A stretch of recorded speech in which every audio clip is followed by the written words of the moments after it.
He was 5 pounds of pressure away from ending a life. Officer Brock Holloway didn't see a decorated federal agent sitting in that luxury SUV. He saw a target that fit his twisted narrative. The dash cam was rolling. The safety was off. The passers-by held their breath, phones raised, recording a tragedy in the making. But what Holloway didn't know was that the man he held at gunpoint wasn't just innocent. He was the spearhead of a federal task force investigating Holloway's own department. This isn't just a story about a bad badge. It's about the moment the predator unknowingly hunted the apex predator. Watch closely, because when the chief arrives, the karma that hits isn't just satisfying, it's a total devastating dismantle of a corrupt life. The humidity in Oak Creek, Georgia, stuck to your skin like a wet wool blanket. It was the kind of heat that made tempers short and patience shorter. Special Agent Darius Carter adjusted the air conditioning vent in the sleek, black Mercedes G-Wagon. The car didn't belong to him. It was a seized asset from a RICO case in Miami, now repurposed for undercover work, but it fit the profile he was building. To the locals of this sleepy, affluent suburb, Darius looked like new money, moving into a neighborhood that preferred its money old and quiet. To the FBI, however, Darius was a legend. 15 years in the bureau, top of his class at Quantico, and a specialist in public corruption. He wasn't in Oak Creek to hand out parking tickets. He was there because the bureau had flagged the Oak Creek Police Department, OCPD, for irregularities in their civil asset forfeiture funds. Money was missing, millions of it, and the trail led right to the top of the local food chain. Darius tapped the steering wheel, his eyes scanning the rearview mirror. He was dressed in a tailored navy suit, the jacket currently hanging in the back seat, revealing a crisp white dress shirt that contrasted sharply against his dark skin. He looked like a lawyer, or perhaps a sports agent. He turned onto Sycamore Avenue, a street lined with weeping willows and manicured lawns. He was doing 33 in a 35 zone. He always did. When you're a black man driving a 6-figure car in a town like this, you don't give them an inch. But sometimes, an inch is invented. Blue and red lights erupted in his rearview mirror. No siren, just the aggressive flash of authority, demanding submission. Darius sighed, a heavy, tired sound. He checked his watch, 2:15 p.m. He had a meeting with a confidential informant at 3 p.m. This was going to make him late. He pulled the Mercedes over slowly, signaling properly, and lowered all 4 windows. It was standard procedure for him, a survival ritual learned long before he ever received a badge of his own. He turned off the engine, placed the keys on the dashboard, and rested his large hands on the steering wheel at the 10 and 2 positions. In the side mirror, he watched the officer approach. Officer Brock Holloway was a caricature of rural authority. He was thick around the middle, his uniform straining against a torso built on fast food and indifference. He had a buzz cut that was growing out unevenly and wore mirrored sunglasses, even though the weeping willows blocked out most of the sun. His hand rested heavily on the grip of his holstered Glock 17. Holloway didn't walk. He strutted. He was the kind of cop who believed the badge granted him ownership of the pavement he walked on. He stopped at the B-pillar of the Mercedes, not quite at the window yet, peering into the back seat. He saw the suit jacket. He saw the empty leather seats.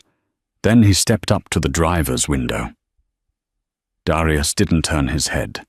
He kept his eyes forward, waiting. "License and registration," Holloway grunted. No greeting. No, "Good afternoon." Just a demand. Darius slowly turned his head. "Good afternoon, officer. May I ask the reason for the stop?" Holloway chewed on the inside of his cheek. He lowered his sunglasses, revealing eyes that were watery and dull, but currently lit with a spark of agitation. "I didn't ask you for a conversation, boy. I asked for your license and registration." The word boy hung in the hot air between them, heavy and sharp. Darius felt his heart rate spike, but his face remained a mask of stone. He had dealt with cartels, hitmen, and domestic terrorists. Brock Holloway was nothing new. He was a cliché. "My identification is in my jacket pocket," Darius said, his voice a deep, calm baritone. "The jacket is in the back seat. I am going to reach for it now." "You keep your hands where I can see 'em," Holloway barked, his hand tightening on his weapon. "Who said you could move?" "I cannot provide my license if I cannot move, officer," Darius said, his voice dropping an octave, becoming more authoritative. "I am informing you of my actions for your safety and mine." "Whose car is this?" Holloway demanded, ignoring the logic. He leaned in closer, sniffing the air as if looking for the scent of marijuana or alcohol. Finding neither, he seemed disappointed. "This car lists at 150 grand. You expect me to believe a guy like you owns a ride like this?" "A guy like me?" Darius asked. "Yeah. You deaf?" Holloway stepped back, unlatching the thumb brake on his holster. "Step out of the vehicle, now. Officer, I have not committed a traffic violation. I am not stepping out of the vehicle unless you can articulate a reasonable suspicion of a crime." It was the wrong thing to say. Or rather, it was the legal thing to say, which to a man like Brock Holloway was the ultimate insult. Holloway's face turned a mottled shade of red. He wasn't used to his authority being questioned, certainly not by someone who looked like Darius. "I said, get your ass out of the car!" Holloway screamed, ripping his gun from its holster. The barrel of the Glock leveled at Darius's chest. The world seemed to stop. The chirping of the cicadas in the trees faded into a dull roar in Darius's ears. He stared down the black bore of the 9mm pistol. He could see the rifling inside the barrel. He could see the tremor in Holloway's hand. That tremor terrified him more than the gun itself. A steady hand implies training and intent. A shaking hand implies fear and instability. A shaking hand pulls the trigger by accident. "Officer," Darius said, forcing his voice to remain steady, though his adrenaline was dumping into his system like jet fuel. "You have your weapon drawn on a civilian for a traffic stop.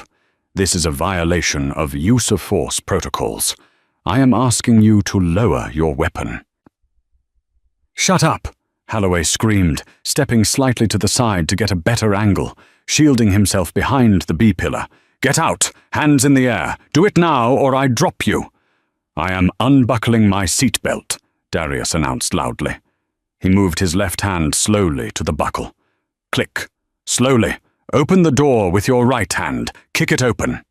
Darius complied. He pushed the heavy door open with his foot and slowly rotated his body, placing one polished dress shoe on the asphalt, then the other. He rose to his full height. Darius Carter stood 6'4", a former linebacker for Georgia Tech. He towered over the 5'9" Holloway. The physical disparity seemed to make Holloway even more nervous. The officer took 2 quick steps back, creating distance, but kept the gun trained on Darius's center mass.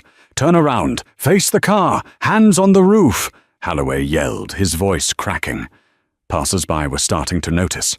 A soccer mom in a minivan slowed down, her eyes wide. A landscape crew across the street stopped their leaf blowers. And then the phones came out. 2 teenagers walking their dog stopped on the sidewalk about 30 feet away. One of them, a girl with bright blue hair, already had her iPhone raised. She was live streaming. "Officer Holloway," Darius said, his hands flat on the scorching hot metal of the car roof. "My credentials are in my back pocket. If you let me show them to you, we can resolve this." "I don't care about your fake IDs," Holloway spat. He advanced, closing the distance again. He holstered his gun with one hand and grabbed his taser with the other, but then changed his mind and went for his handcuffs. "You're under arrest for failure to comply and resisting an officer." "I am not resisting," Darius said firmly, "and I am a federal agent." Holloway froze. The handcuffs dangled from his finger. He blinked, the information processing slowly through his rage. Then he laughed. A cruel, incredulous bark of a laugh. "A Fed?" Holloway scoffed. "Yeah, right. And I'm the King of England. You think buying a fake badge online is gonna save you? That's a felony, boy. Impersonating an officer. Now you're really done." Holloway grabbed Darius's left wrist and wrenched it behind his back with unnecessary force. Darius grimaced. He possessed the skills to disarm Holloway in less than 2 seconds. A simple wrist lock, a hip throw, and he could have the officer pinned. But he couldn't. If he fought back, the narrative would change. Suspect attacked officer. The headlines wouldn't care about the truth. Darius had to take the abuse. He had to let the system break itself against his patience. "You are making a mistake, Holloway," Darius warned, wincing as the metal cuff bit into his wrist. "My badge number is 8944. Call it in. Call your dispatcher." "I ain't calling nobody," Holloway grunted, trying to wrangle Darius's other massive arm. "You're going downtown. We'll see how fancy you look in an orange jumper." "Hey!" The shout came from the sidewalk. It was the girl with the blue hair. "He didn't do anything. We have it on video. He didn't resist." Holloway whipped his head around, sweat dripping from his nose. "Back off! This is police business. Put that phone away or I'll seize it as evidence." "It's live," the girl shouted back, her voice shaking but defiant. "You can't delete it. 400 people are watching you right now." Holloway's face paled. The digital age was the one enemy he couldn't beat with a nightstick. But instead of backing down, his ego doubled down. He kicked Darius's legs apart, forcing him to spread his stance wider, nearly knocking him off balance. "Stop moving!" Holloway roared, panicked now. "I am standing still," Darius said. "Officer, listen to me. In my breast pocket, inside my jacket in the car, is my commission book.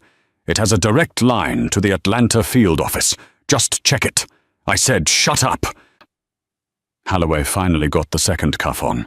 He shoved Darius hard against the side of the Mercedes. The impact dented the door panel. "Dispatch to Unit 4 Alpha." The radio on Holloway's shoulder crackled.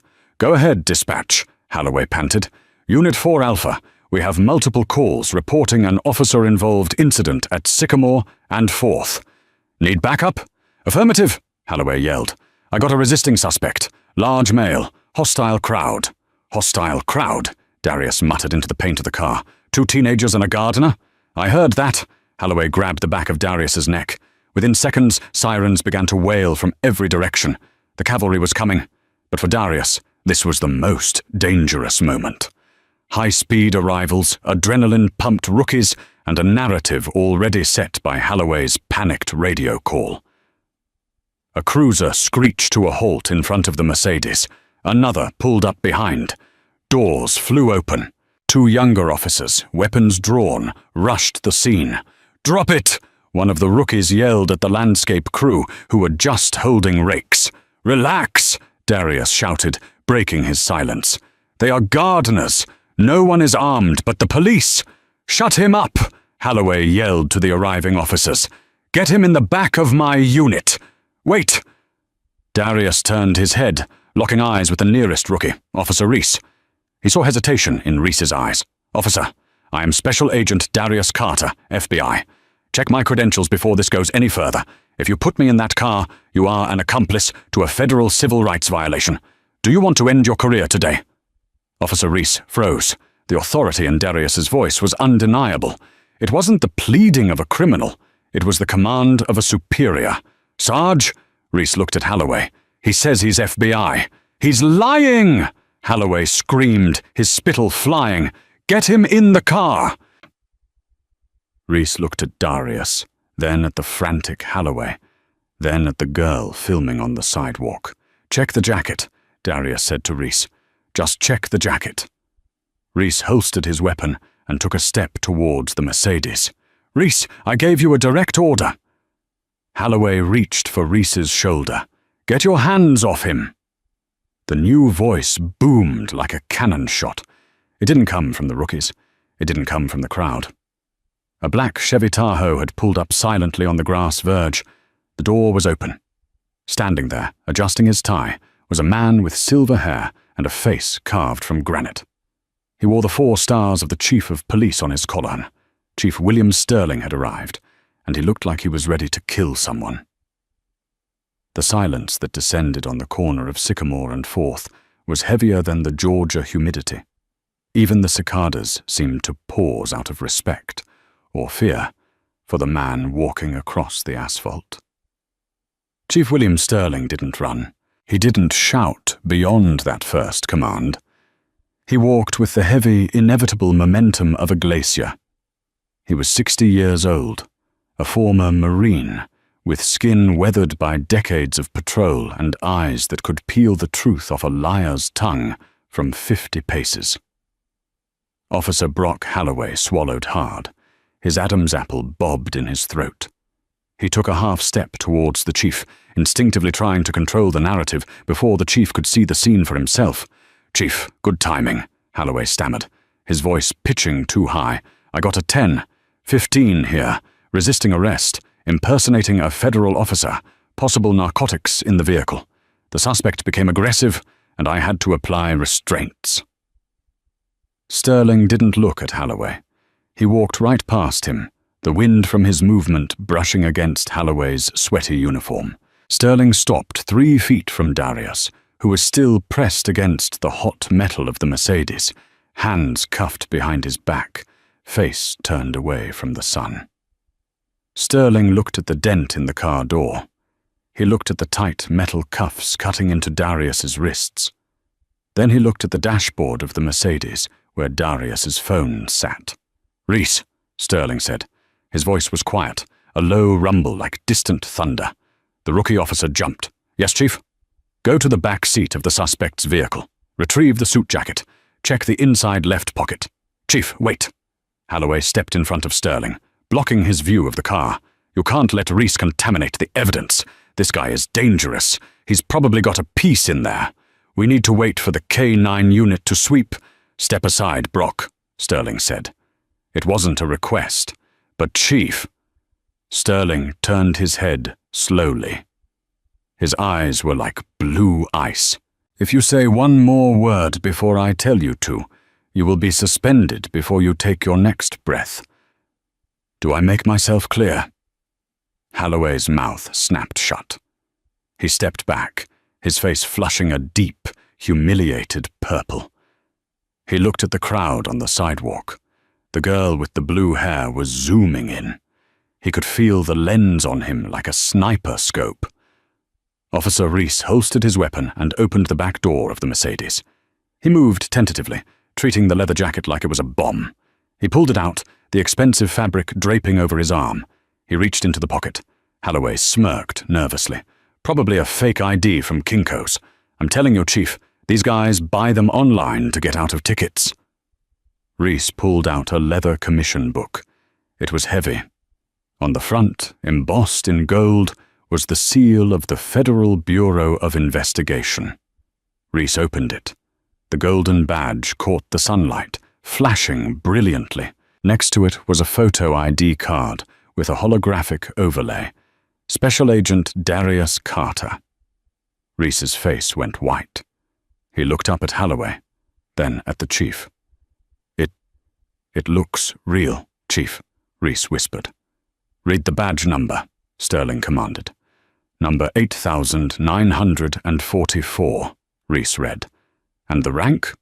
Supervisory Special Agent, Public Corruption Unit." The words hung in the air. "Public Corruption Unit." Halloway felt a cold drop of sweat slide down his spine. He tried to laugh, but it came out as a dry wheeze. "Okay, so it's a good fake. Chief, come on. You know how these city guys are. If he was a real Fed, he would have called it in. He wouldn't be driving a drug dealer car in my town." Sterling ignored him. He stepped up to Darius. "Agent Carter?" Darius turned his head.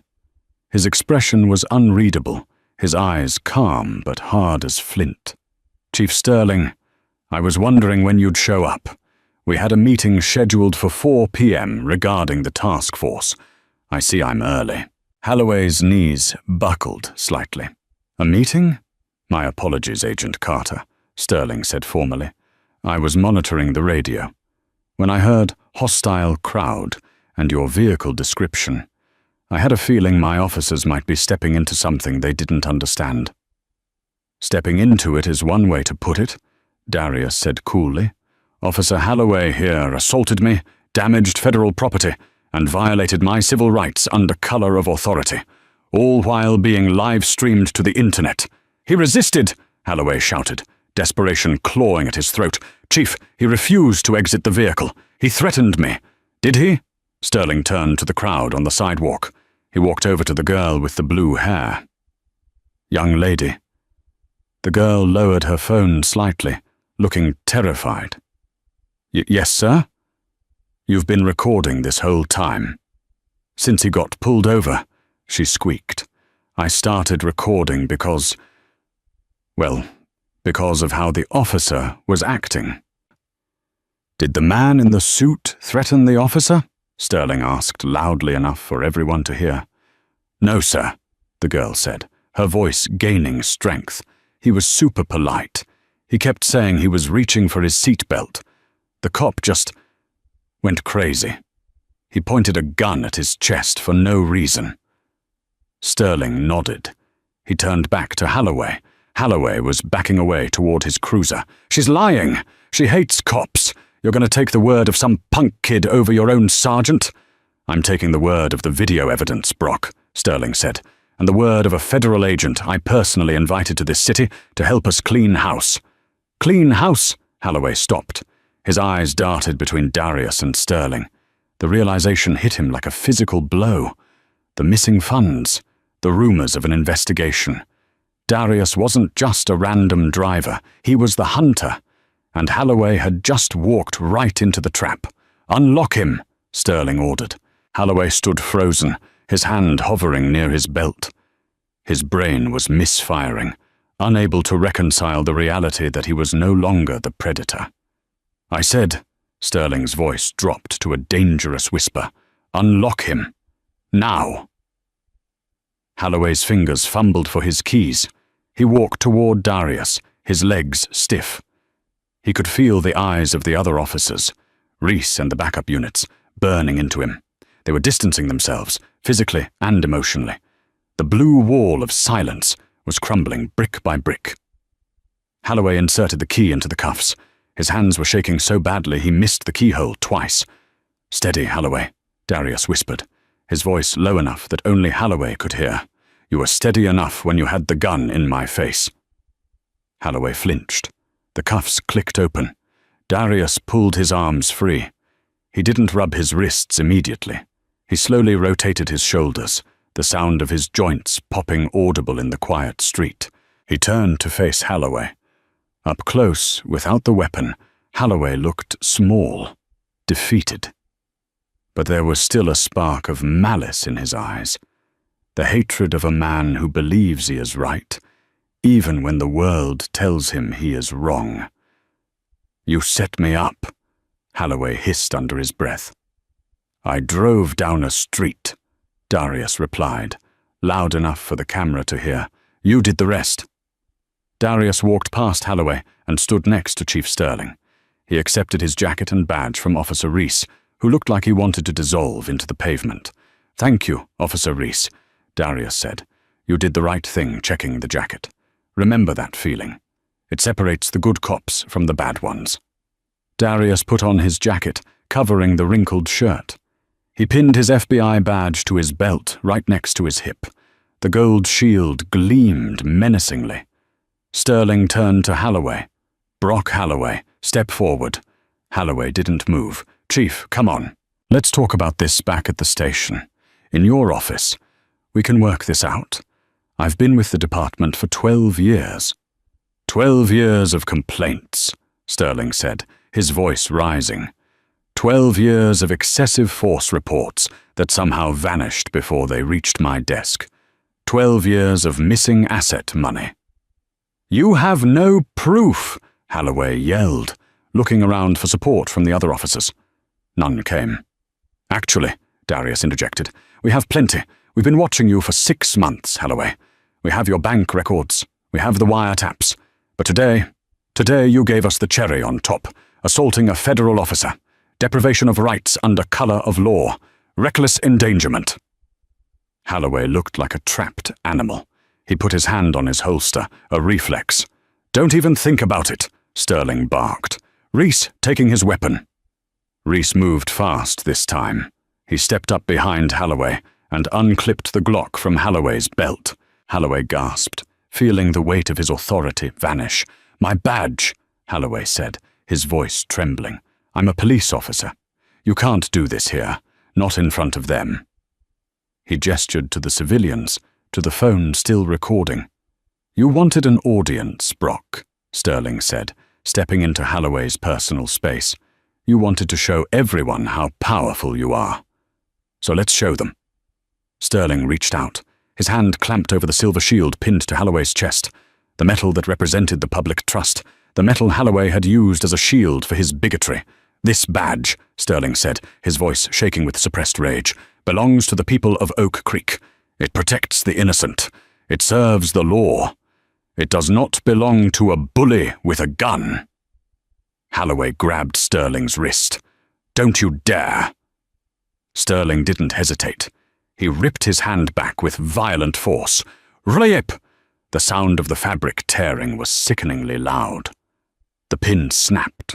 The badge came free in Sterling's hand, leaving a jagged tear in the polyester of Halloway's shirt. A loose thread hung down, blowing in the breeze. Halloway stared at his chest. He looked naked. Without the badge, he was just a man in a torn shirt standing on the side of the road.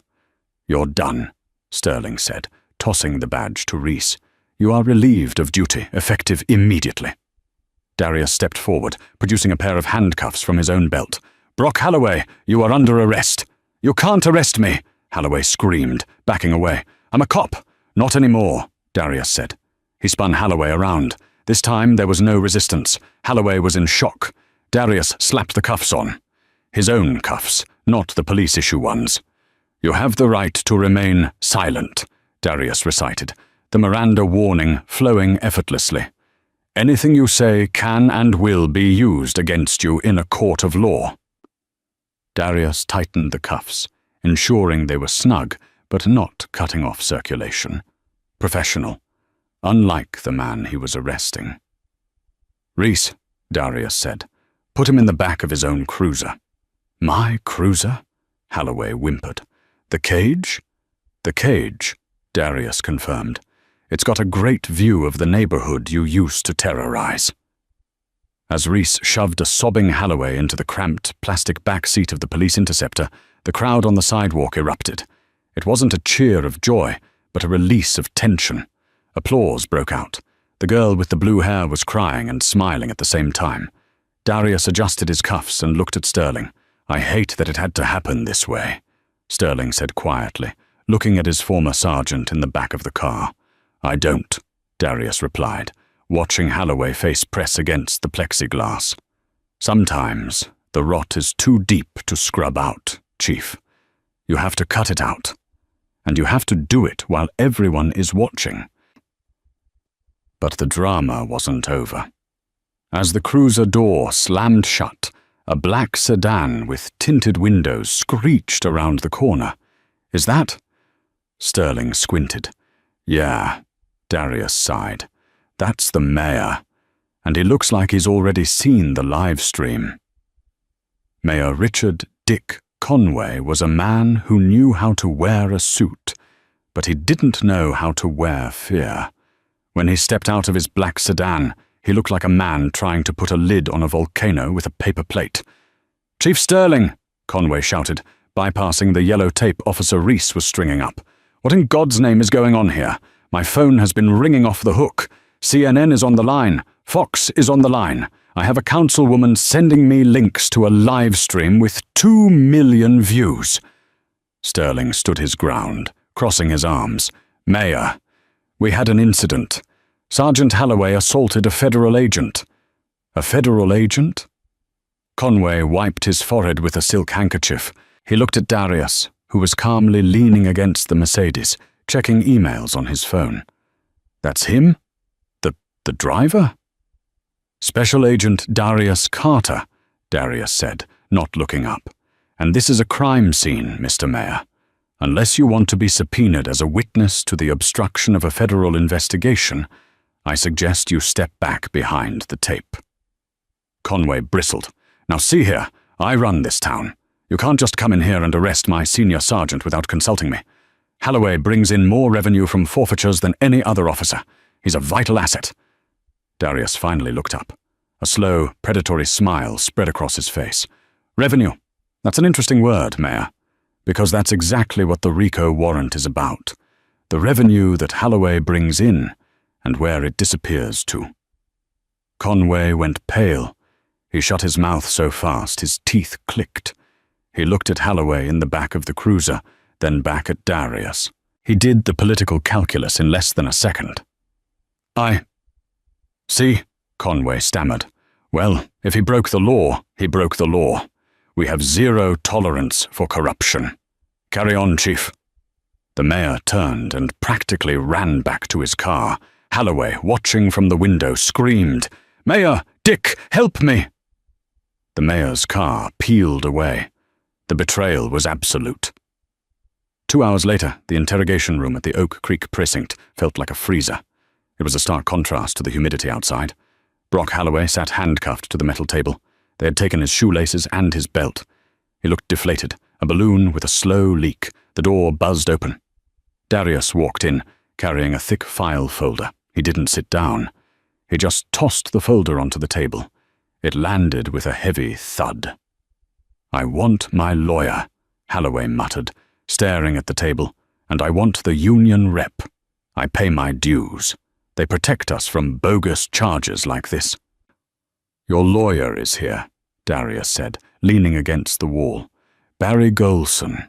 Expensive taste, Brock." Barry Golson entered the room. He was a sharp-featured man who smelled of expensive cologne and ambivalence. He carried a briefcase, but he didn't look ready for war. He looked like he was there to deliver a eulogy. "Barry," Halloway perked up. "Thank God. Get these cuffs off me. Tell them this was a misunderstanding. I thought he was a drug dealer. It was a legitimate stop." Golson sat down slowly. He didn't open his briefcase. He folded his hands on the table and looked at Halloway with pity. "Brock," Golson said softly, "we have a problem." "Yeah, I know we have a problem. This guy," he jerked his head at Darius, "is trying to ruin me." "No, Brock," Golson corrected him. "The problem is the union." Halloway froze. What about them? They watched the video. The National Board watched it. They held an emergency vote 20 minutes ago. Golson paused, letting the silence stretch. They voted 12-0 to deny you legal counsel and representation. They are issuing a statement condemning your actions as rogue and antithetical to the values of policing. They can't do that," Halloway whispered. "I've been a cop for 12 years. "They dropped you, Brock," Darius interjected. "You're radioactive. No one wants to touch you. You are the face of police brutality on the nightly news right now." "So, who is paying you?" Halloway asked Golson, his voice trembling. "No one," Golson said, standing up. "I'm here as a courtesy to tell you that my firm cannot represent you. The conflict of interest is too high, and frankly, Brock, I saw the tape. I have a black son-in-law. I can't take this case." Golson turned and walked out. The door clicked shut. Halloway was alone with the wolf. Darius pulled a chair out and sat opposite Halloway. "So, here is the situation, Brock. You have no lawyer. You have no union. The mayor just threw you under the bus to save his own skin. And I have you on camera committing a felony." "I was doing my job," Halloway insisted. But the fire was gone. It was just a rote recitation now. "No," Darius said, opening the file. "You were doing business. Let's talk about the civil asset forfeiture account, the one you manage." Darius slid a bank statement across the table. "We know about the Cayman Island account, Brock. We know you've been skimming 40% off every drug seizure for the last 5 years. You pull over luxury cars, accuse them of drug trafficking, seize the cash, and then half of it vanishes." Halloway stared at the numbers. $2.4 million. "I didn't do it alone," Halloway blurted out. "You can't pin it all on me." Darius smiled. It wasn't a nice smile. "Finally. Now we're getting somewhere. You give me the mayor, you give me the judges who signed the warrants, and maybe Just maybe, I recommend you go to a federal prison with a tennis court instead of a supermax, where you'll be the only cop in general population." Halloway put his head in his hands and began to weep. It wasn't tears of remorse. It was the weeping of a man who realized his life was over. Bail was set at $500,000. It was an astronomical figure for a police officer, intended to keep him inside. But Halloway had money, dirty money. He used a bail bondsman in the next county, putting up the deed to his house, which was in his wife's name, as collateral. It was a mistake. When Halloway walked out of the county jail at 11 a.m. the next morning, he expected to sneak into a waiting Uber and go home to regroup. He thought he could spin this. He pushed open the heavy steel doors and was immediately blinded. Flash, flash, flash. It wasn't just a few reporters. It was a sea of them. A wall of cameras, microphones, and shouting faces blocked the exit. "Officer Halloway, why did you draw your weapon? Did you know he was an FBI agent? Do you have a comment on the racist tyrant hashtag trending on Twitter? Brock, look over here. How does it feel to be the most hated man in America?" Halloway shielded his eyes. "No comment. Get out of my face." He pushed through the crowd, shoving a microphone aside. The cameraman stumbled. "Assault!" someone screamed. "He just hit the cameraman!" The crowd surged. A plastic water bottle flew from the back and hit Halloway in the forehead. He stumbled, looking around for police support. There were uniformed officers standing by the doors, men he had worked with for a decade. They didn't move. They stood with their arms crossed, watching him get swallowed by the mob. They had their orders from Chief Sterling. Protect the peace, not the predator. Halloway finally made it to the curb where his Uber was waiting. The driver, a young Middle Eastern man, took one look at Halloway, looked at the angry mob, and locked the doors. He cracked the window. "Are you Brock Halloway?" the driver asked. "Yes, open the damn door." "Cancel ride," the driver said. "I don't drive racists." The Uber peeled away. The crowd laughed. It was a cruel, jeering sound that echoed in Halloway's soul. He had to run. He actually had to run, on foot, 3 blocks to a parking garage where he could hide and call a taxi from a different company. He arrived at his house at 1 p.m. It was a beautiful 2-story colonial on a cul-de-sac. The grass was perfectly green. The American flag hung by the porch. But something was wrong. The driveway was empty. His wife's SUV was gone. Halloway fumbled with his keys, his hand still shaking. He unlocked the front door and stepped inside. "Linda, kids, I'm home." Silence. The house echoed. He walked into the living room. The TV was gone. The photos on the mantel, the ones of him and Linda at their wedding, the ones of his 2 sons, were gone. He ran up the stairs, panic rising in his chest like bile. "Linda!" He burst into the master bedroom. The closet was open. Her side was empty. No clothes, no shoes, no suitcases. On the bed, stripped of its sheets, lay a single envelope. Halloway ripped it open. It wasn't a love letter. It was a legal document. Petition for emergency divorce and restraining order. A handwritten note was paperclipped to the front. "Brock, I saw the video. Everyone saw the video. The boys saw it at school. Luke came home crying because the other kids called his father a monster. I can't defend you. I won't defend you. You looked at that man like you wanted to kill him just because he existed. I don't know who you are anymore.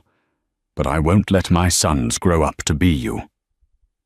My lawyer has frozen our joint assets.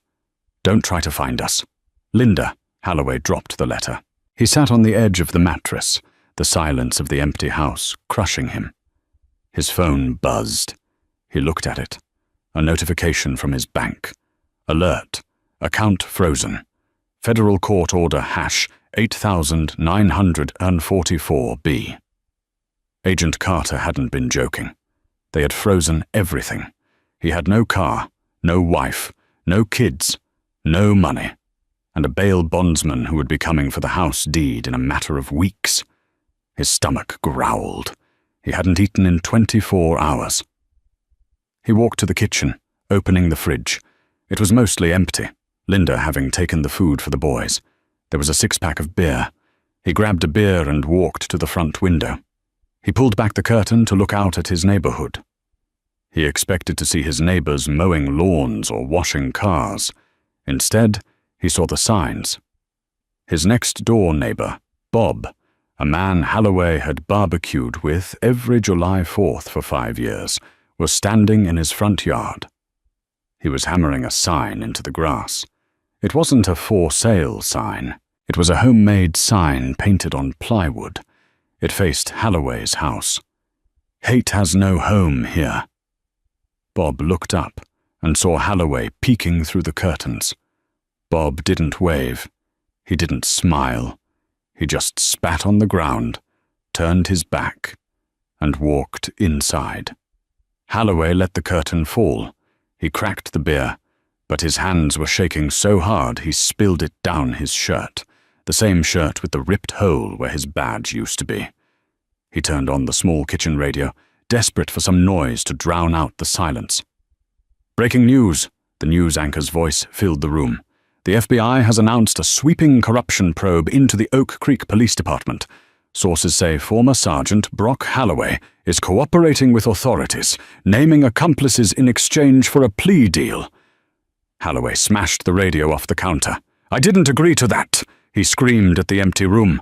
"I didn't name anyone yet." But then the realization hit him. Darius wasn't just destroying him legally, he was destroying him strategically.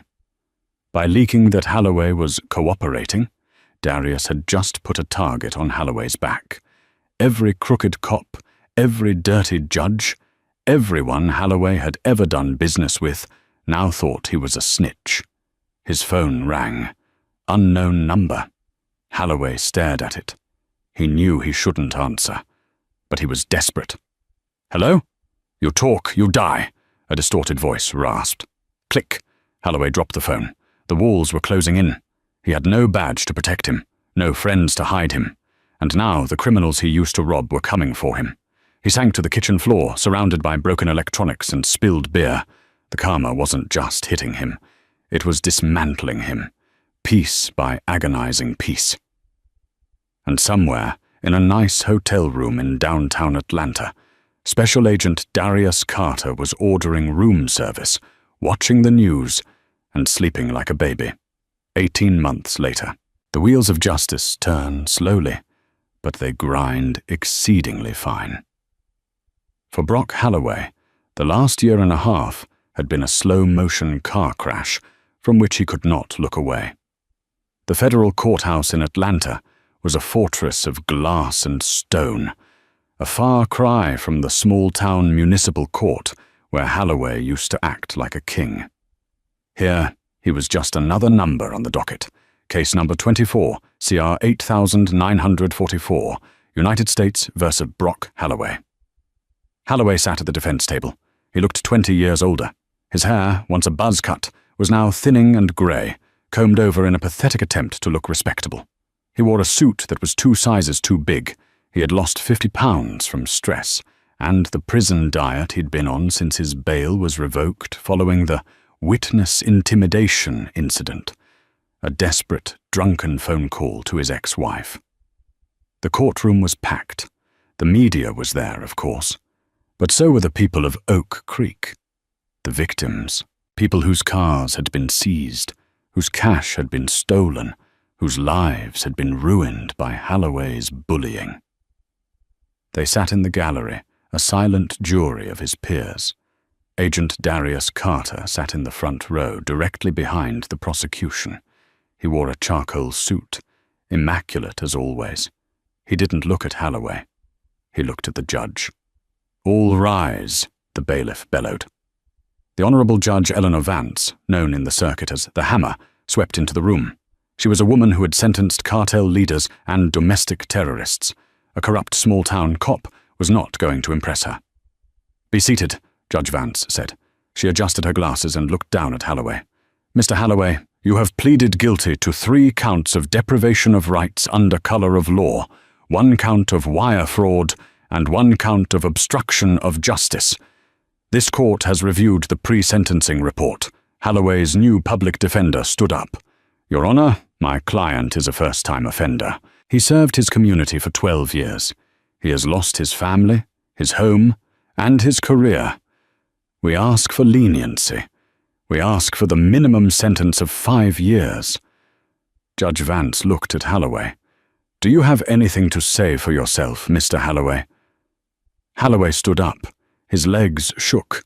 He looked back at the gallery, hoping to see a friendly face. He saw only Darius Carter's cold, impassive stare. I just wanted to keep my town safe, Holloway whispered, his voice cracking. I made mistakes, but I'm not a bad man. I was just following the culture of the department. The culture, Judge Vance repeated flatly. She picked up a piece of paper. I have here a transcript of the video from the day you arrested Agent Carter. In it, you refer to him as boy. You threaten to kill him for a traffic stop. That is not culture, Mr. Holloway. That is predator behavior. You wore a badge that symbolized trust, and you used it as a weapon to hunt the very people you swore to protect. She leaned forward. The prosecution has asked for 15 years. They cite the damage you did to the public trust. Holloway held his breath. 15 years.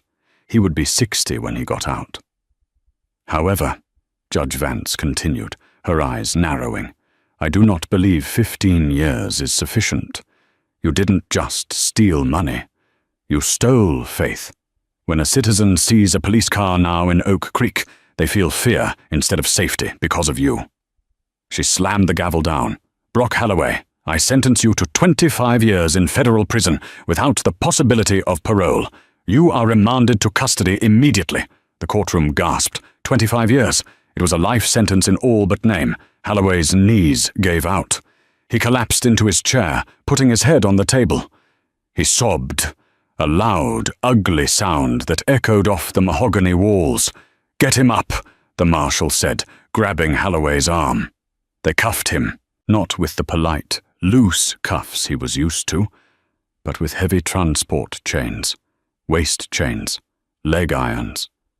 He shuffled out of the courtroom, the metal clinking with every step. As he passed the front row, he looked at Darius. Please, Holloway mouthed, help me. Darius stood up slowly. He looked Holloway in the eye, not with anger, but with pity. I tried to help you, Brock, Darius said softly. I told you to check my credentials. You chose the hard way. The marshals dragged Holloway out the side door. The door closed with a final, heavy thud, the aftermath. Outside the courthouse, the sun was shining. The air was crisp. Darius walked down the marble steps. The reporters surged forward, microphones extended. Agent Carter! Agent Carter! Do you feel justice was served? Darius stopped. He adjusted his sunglasses. Justice isn't a destination, Darius said into the cameras. It's a process. Today, the process worked. But for every Brock Holloway we catch, there are 10 more hiding behind a badge. We aren't done. We're just getting started. He walked through the crowd to his car. It wasn't the flashy Mercedes G-Wagon this time. It was a standard government-issue Chevy Tahoe. He got in, started the engine, and pulled out into traffic. His phone buzzed. A text message from his boss at the bureau. Great work, Darius. Pack your bags. We have a lead on a corrupt sheriff's department in Louisiana. They're seizing farm equipment from minority owners. Darius smiled. He turned the car onto the highway, heading west. In a federal processing center 3 miles away, Brock Holloway was being stripped of his suit, sprayed for lice, and handed an orange jumpsuit that smelled of bleach and despair. He was no longer Sergeant Holloway. He was inmate 8944B. The hunter had become the prey. And the world was a little bit safer for it. And that is the story of how one corrupt cop's ego wrote a check his badge couldn't cash. Brock Holloway thought he was untouchable, but he forgot the most important rule of the street. You never know who is sitting behind the tinted glass.